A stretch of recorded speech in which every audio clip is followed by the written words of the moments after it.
ఈ దినపు దేవుని యొక్క మాట సమూయేలు 2వ గ్రంథము 21వ అధ్యాయము 14వ వచనము.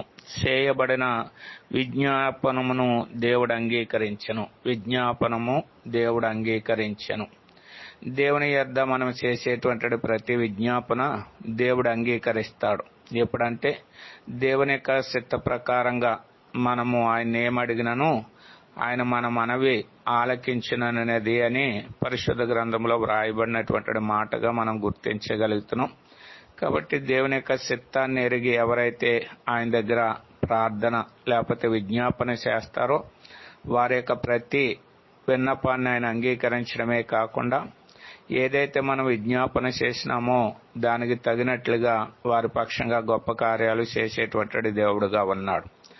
ఆ రీతిగానే మనము కూడా ఆయన చిత్త ప్రకారంగా ఆయన యొద్ద విజ్ఞాపన చేసి ఆయన చేసే ప్రతి మేలును పొందుదుముగాక.